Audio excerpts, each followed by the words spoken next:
ఓడిపోయి రాజ్యం తన దయాదికి అప్పచెప్పేసి తాను బయలుదేరి వెళ్ళిపోయాడు అరణ్యాలకి. ఇక్కడ ద్వాపరుడు రాజై ద్వాపరుడితో పాచికలాడాడు కదా, దాయాది రాజై కూర్చున్నాడు. ఊరి చివరకెళ్ళి 3 రోజులు భోజనం కూడా లేదు. అయినా చిత్రం ఏమిటంటే కొత్త రాజుగారికి కోపం వస్తుంది, పాత రాజుగారిని పలకరిస్తే అని ఒక్కడు వెళ్ళి పలకరించలేదు నలమహారాజుని. ఆఖరికి ఇద్దరూ కలిసి అరణ్యంలో వెళ్ళిపోతున్నారు నలదమయంతులు. ఆకలి, పైన పక్షులు ఎగురుతున్నాయి. పక్కన భార్యే కదా ఉంది, ఎవరూ లేరు కదానని నా పంచె తీసి విప్పేసి పైకి విసురుతాను, ఆ పంచె పక్షుల మీద పడి బరువుకి పక్షులు కింద పడతాయి, ఆ మాంసం తిందాం దమయంతి అని బట్ట తీసి విప్పేసి పైకి విసిరాడు. ఆ పక్షులు బట్ట పట్టుకుని వెళ్ళిపోతూ పకపక నవ్వి, నిన్ను ఓడించడానికి కారణమైనటువంటి పాచికలం పక్షి రూపం ధరించాం, ఒంటి మీద బట్ట కూడా తీసేయడానికి.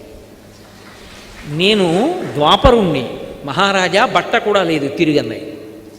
ఏం చెయ్యాలో తెలియక దమయంతి కట్టుకున్న చీరే తాను చుట్టుకుని ఇద్దరూ కలిసి అడవిలో నడిచారు.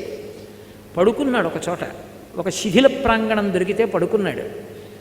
కలిపురుషుడు లోపల ఉన్నాడు కదా, ధర్మం తప్పిపోతోంది.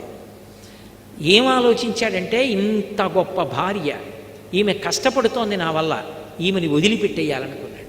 నేను వదిలేస్తే సుఖపడుతుంది. వదిలిపెట్టి బయటికి వెళ్ళాడు. మళ్ళీ ధర్మం గుర్తొచ్చింది, భార్యని వదిలిపెట్టకూడదు. మళ్ళీ వచ్చాడు, కానీ లోపల కలి.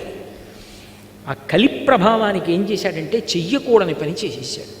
అంత పెద్ద అరణ్యంలో భార్య చీర కొంగు చింపేసి ఒంటికి కట్టుకుని వదిలిపెట్టి వెళ్ళిపోయాడు. పాపం దమయంతి ఉండిపోయింది. అలా వెళ్ళినవాడు నలమహారాజా రక్షించు, నలమహారాజా రక్షించు అని కేకలు వినపడ్డాయి. గబగబా వెళ్ళి చూశాడు, పెద్ద పాము ఒకటి పడుంది.